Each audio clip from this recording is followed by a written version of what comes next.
If you're not watching basketball on Wednesday, I don't know what to tell you. What did I tell you? What did I tell you? What did I tell you? If I remember correctly, I told you. If you're not watching basketball on Wednesday, what are you doing? Today did not disappoint. There's so much to get into over the past 2 days, not just today, so I'm gonna get right into it. First of all, we got yesterday, it was Hawks Celtics, Timberwolves Nuggets, and Clippers Suns. First of all, the game I didn't watch, Hawks versus Celtics. I didn't watch this, but I saw the end of it, and I didn't even watch the end of it. I only saw because I looked at the score and I was like, oh, the Hawks actually won. And then I looked at the end of the game. Trae Young hits a game winner from the logo, pretty much, to send the Hawks to Game 6 back in Atlanta. Absolutely amazing. I can't believe that. And DeJounte Murray didn't even play. That's the craziest part about this game. And if you look at, I was looking at the stat sheet. Of course, you can't see everything in the stat sheet, but I decided to look at it to get a bit of perspective of what happened. First of all, Jason Tatum had 19 points. Yes, he had 8 assists, 8 rebounds, so he didn't have a bad game.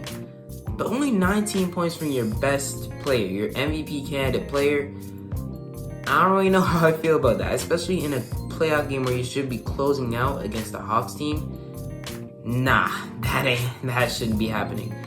One thing I did notice was the Celtics were up for a good amount of this game, but the Hawks came back at the end and they clutched up. That's been the story of a lot of these playoff games, as we'll see later on in this video. But oh my goodness, Trae Young, 38 and 13 assists, amazing.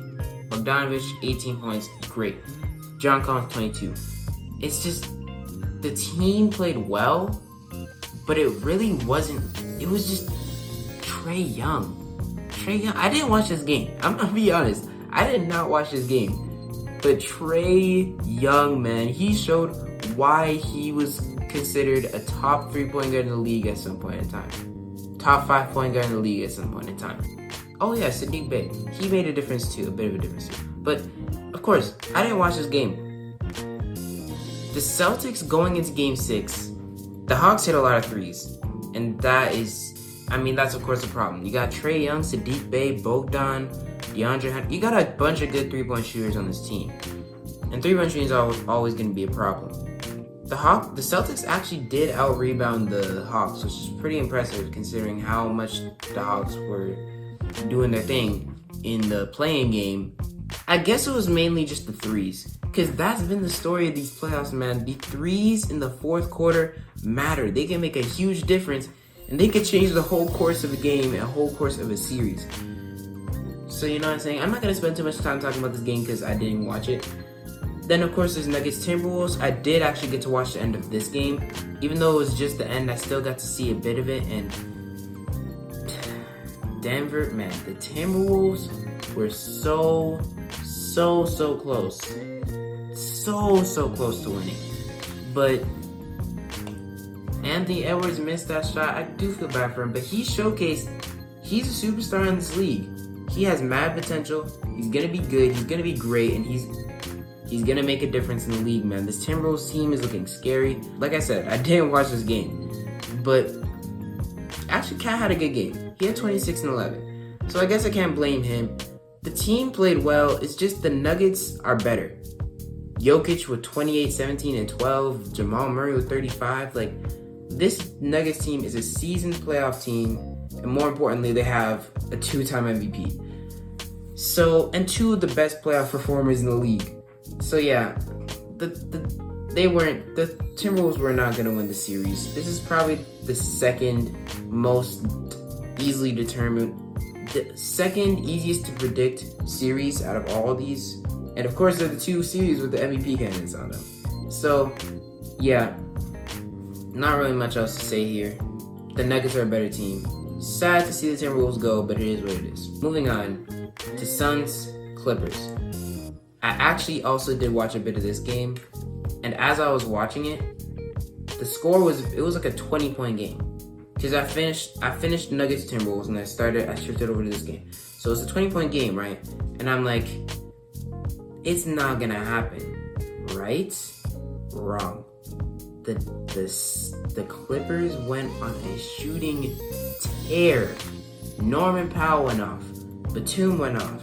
Terrence Mann was hitting shots. They did their thing, man.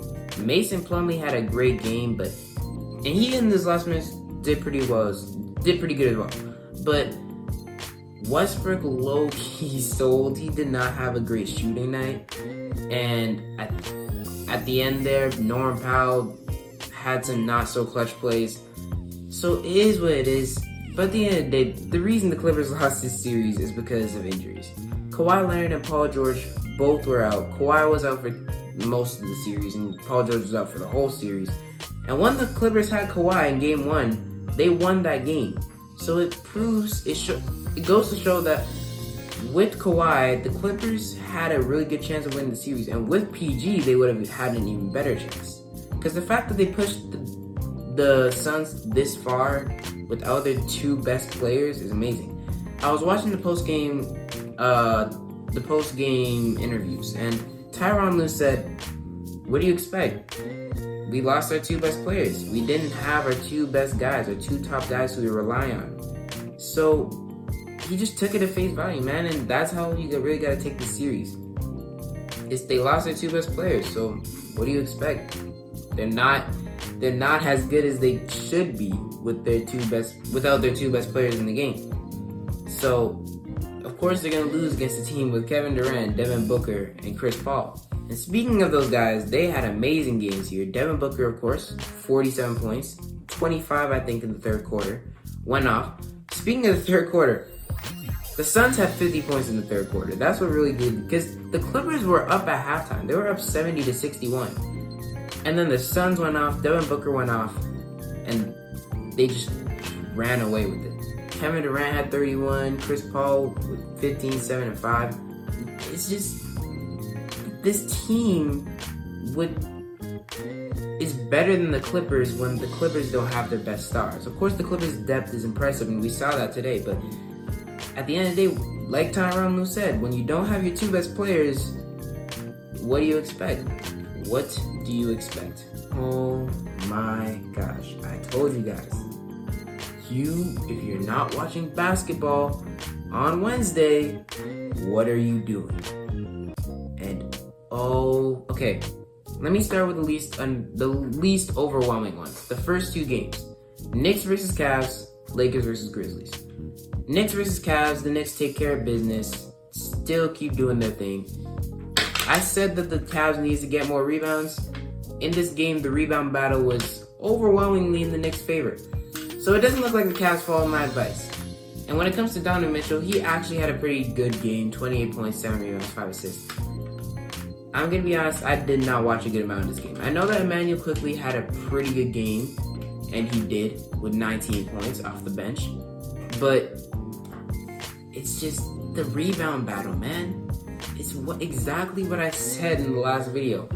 If the Knicks don't get rebounds, they're not going to win this. Or if the Cavs don't get rebounds, they're not going to win the series. Because that's what they've been losing all these games to. And Mitchell Robinson and Josh Hart are the two guys who are just killing them on the boards. Mitchell Robinson with 18 rebounds today and Josh Hart with 12. Combined, that's 30 rebounds. The Cavs had 30 rebounds. Josh Hart and Mitchell Robinson alone almost out-rebounded the entire Cavs roster. Absolutely ridiculous. What the Cavs need to do, I don't think they really need, they could make some changes roster-wise, but really I don't think that's what they need to do. I think their players just need to focus on getting rebounds on. Evan Mobley wasn't bad. He had 9 rebounds. He did his part. Jarrett Allen, on the other hand, was not so great. Of course, I'm not going to say, trade this guy. But Jarrett Allen didn't have a great series. He's your twin tower. He's your defensive big man in the post. But trading Jarrett Allen wouldn't be a horrible idea. That's all. Let me stop. It's too early to say anything about trading anybody because it's one series. They lost 4-1. But the rebounding battle was horrible. They lost it horrendously.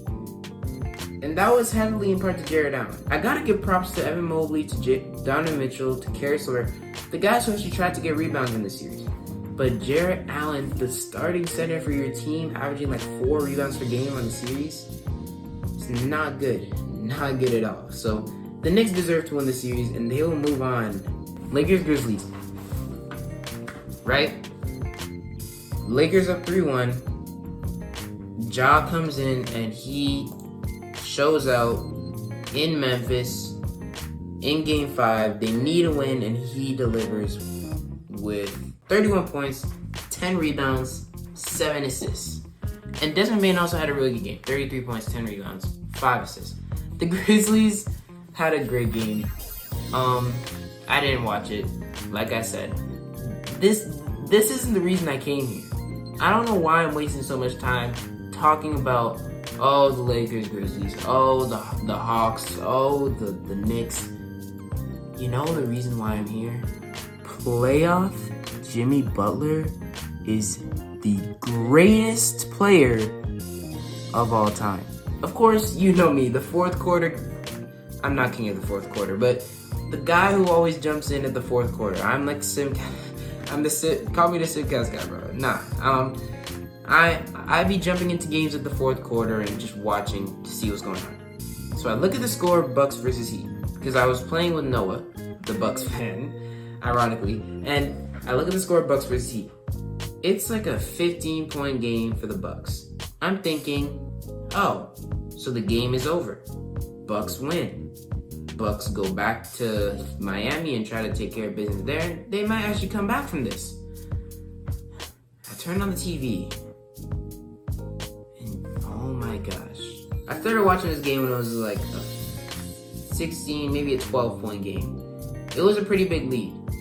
Eventually, some clutch shots are hit, especially by Kevin Love, and they cut the lead to 8. They keep chipping at that lead. Jimmy Butler hits some clutch shots. Bam hits some clutch shots. And the Bucks miss a lot of free throws, specifically Giannis.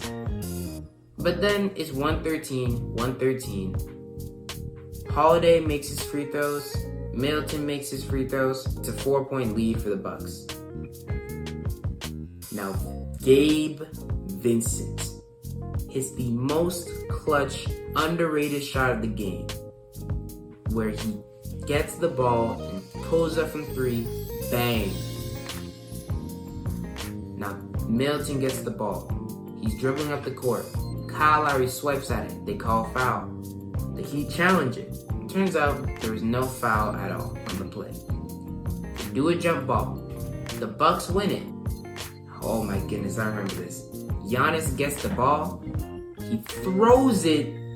It almost goes out of bounds. But Chris Middleton, clutch Chris Middleton, saves it to Drew Holiday, who gets the ball, gets fouled so that he can hit some free throws.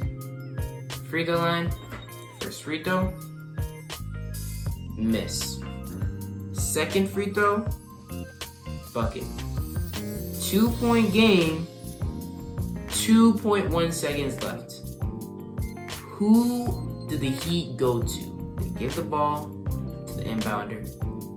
Jimmy in the corner runs around the screen, goes down to the middle of the post, goes around. Now he's being chased by 3 people, jumps up, catches a lob, fading away in the air, off bounds, puts it back up, in overtime. Just like that, Jimmy Butler ended the Bucks season. Well, he didn't end it there, but he forced overtime, which helped the Heat end the Bucks season. And in overtime, Kyle Lowry fouls out. Bam Adebayo, the main guy guarding Giannis, fouls out. And they still win because of clutch plays from Jimmy Butler, Max Strus, and Cody Zeller. But most notably, Giannis sold. Giannis in this quarter not only had missed free throws, he had a turnover, he had 3 missed free throws, he was 1 for 4 from the free line, he had some missed shots that could have helped them win this game. Of course, he did have some made shots as well, and he was actually the guy who was scoring most for them this quarter, or in this overtime, but Giannis missed so many free throws.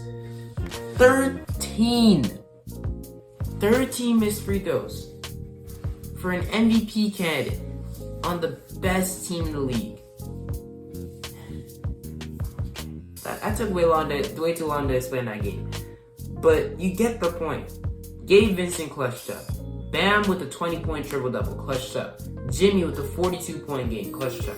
Kevin Love with some clutch threes, pretty good defense, and 12 rebounds, clutched up. Kyle Lowry with one of the plays that saved the game where he stole the ball from Chris Middleton, clutched up. Oh my gosh. This game was amazing. And Jimmy Butler was... My immediate reaction to Jimmy hitting that shot was jumping up, screaming, and saying, What?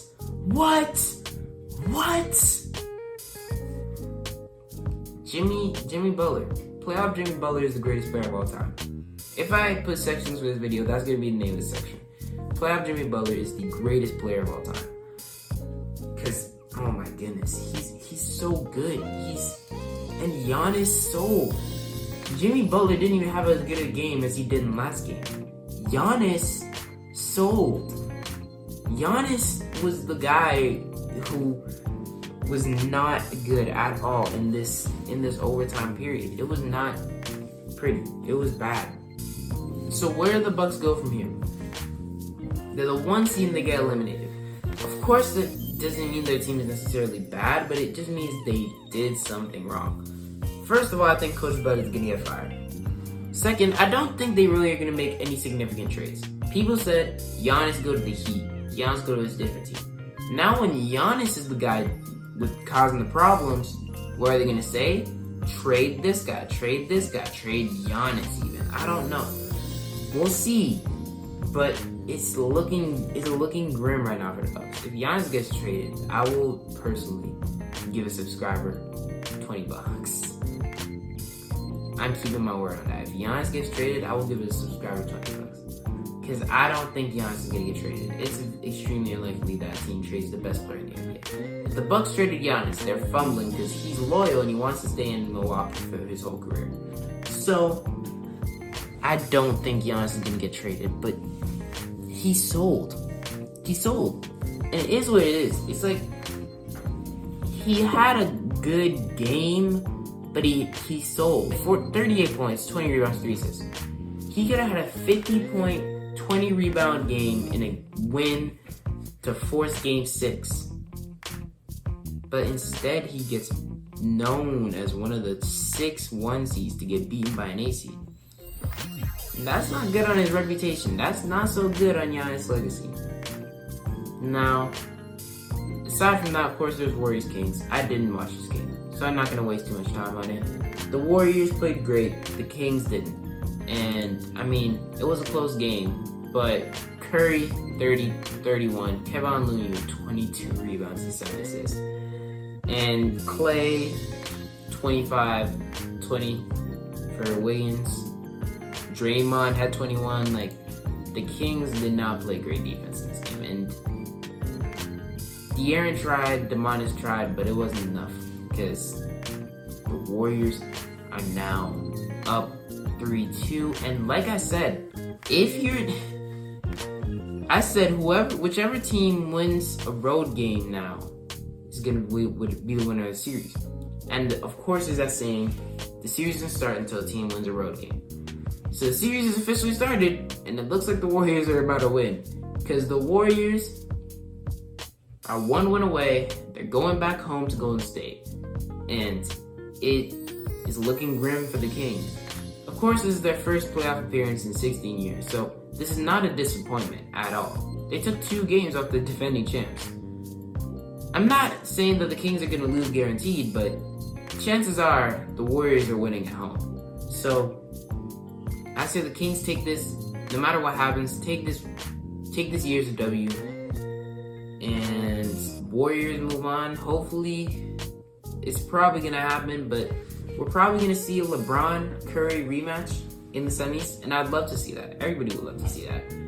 So, at the end of the day, I guess I can't complain about this. Later. So the last clip you saw was recorded a few days ago, like last week. A lot has happened since then, including the Hawks were eliminated by the Celtics in 6. The Grizzlies were eliminated by the Lakers in 6. I'm gonna keep this as short as possible. First of all, Celtics-Hawks series, everybody kind of expected it. The Hawks had a good run, but in the end, the Celtics were just the better team. Grizzlies versus Hawks? No. Grizzlies versus Lakers? Now this one, I didn't expect, and me personally, I actually got this wrong, but it is what it is. I say a lot. I'm so sorry. I say it in all my channels. I just, it's a natural reflex I have when I'm talking without a script. The Grizzlies did lose this game, and they didn't deserve to win, especially with the way they shot, the way they played. Dylan Brooks got absolutely embarrassed. AD, great job. LeBron, great job. D'Angelo Russell, great job. And the Lakers move on to the second round. It was kind of funny to see how the Grizzlies reacted and how Dylan Brooks left the media room without talking to anybody. The Grizzlies lost by 40, which makes this even more comical. Just this whole series is just a joke. It's kind of funny. And then Warriors versus Kings. Curry dropped 50. The Kings didn't play as good as they did for the games before. It was a good series. I'll say that. It was a good series. Great that it went to a game 7, but in the end, the Warriors won it. I also predicted the Kings coming out of the series. And it wasn't a bad prediction considering they pushed it to 7 games. But the Warriors actually took care of business on the road for the first time this season. So you love to see it. And then, of course, there's Steph Curry. He dropped 50. The Warriors just fought more, especially in the second half of this game. I actually did watch most of this game. Kevon Looney was fighting on the boards. He had 21 rebounds. All these guys were getting rebounds. Even Curry had like 8 rebounds. And, of course, a 50-point game.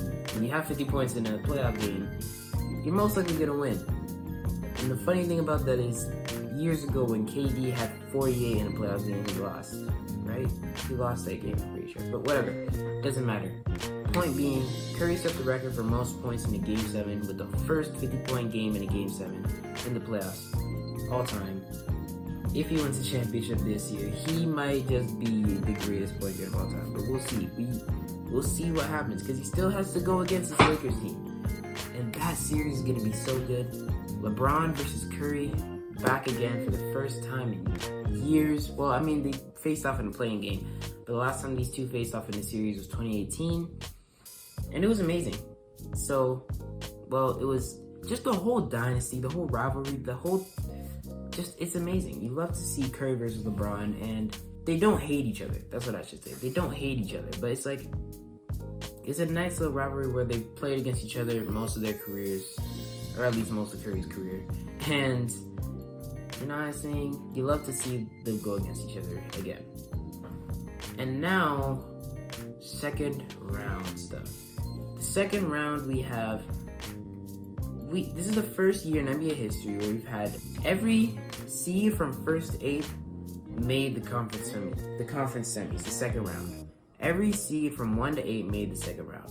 And that's the first time that's ever happened in NBA history. We have the 1st seed Nuggets, the 2nd seed Celtics, the 3rd seed Sixers, 4th seed Suns, 5th seed Knicks, 6th seed Warriors, 7th seed Lakers, and 8th seed Heat. And that's the first time that's ever happened in NBA history. Another thing I'd like to point out, in the East side, 3 out of the 4 teams that are left are Atlantic Division teams. 3 out of the 4 teams left in the West are Pacific Division teams.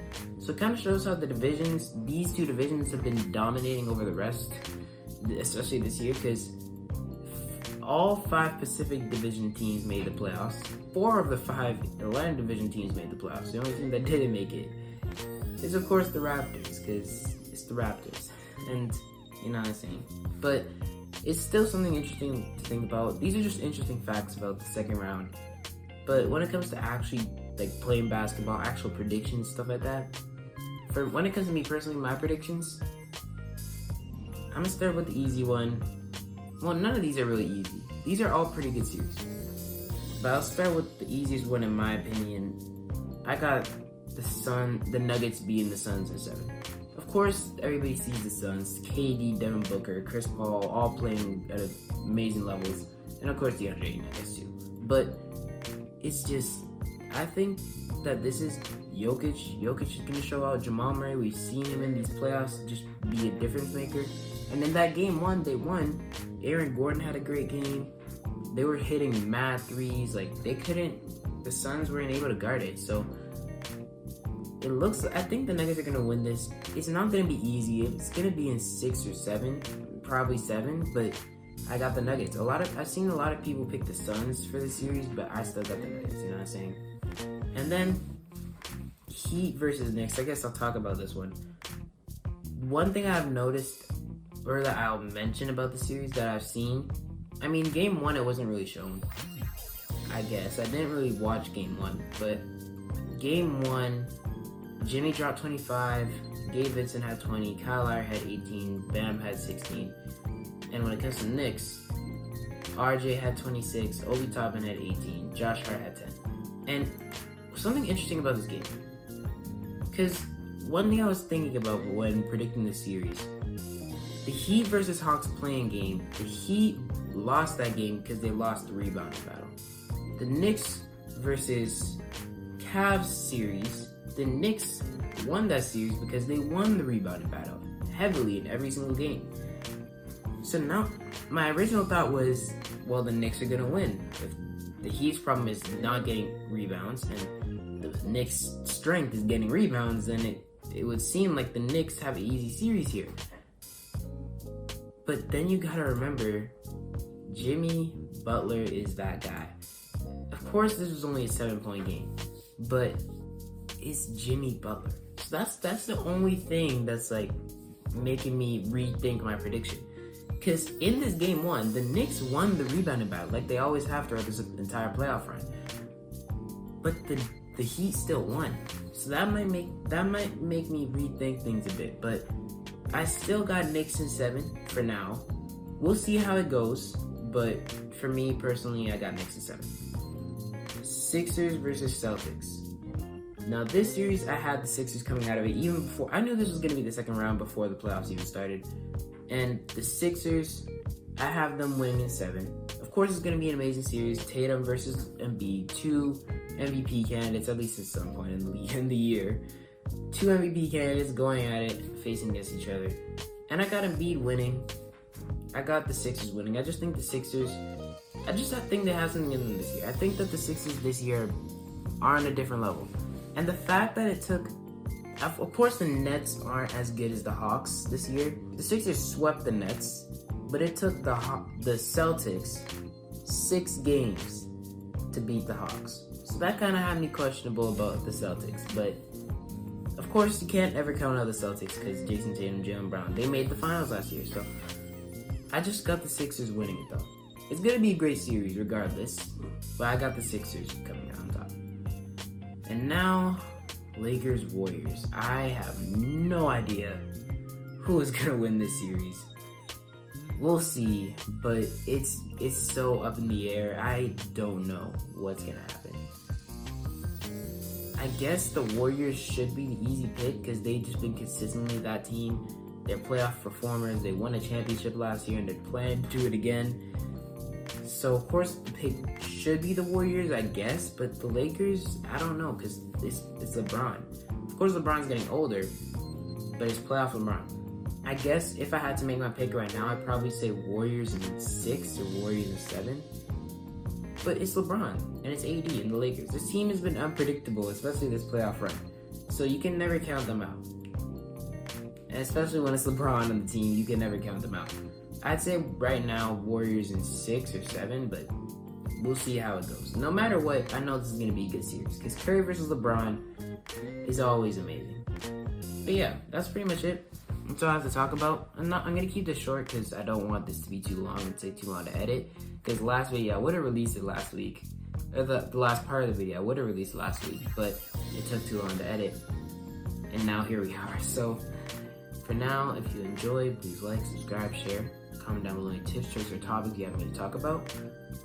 I do have a lot of things upcoming that are planned that are going to be amazing, but I'm waiting for the offseason to release them because right now it's playoff time and I'm focused on the playoffs. I'm uploading videos about the playoffs, and if you want to see more, turn the ring that notification bell so you can get notified about new videos I upload. I'll see you guys next time. I'm out.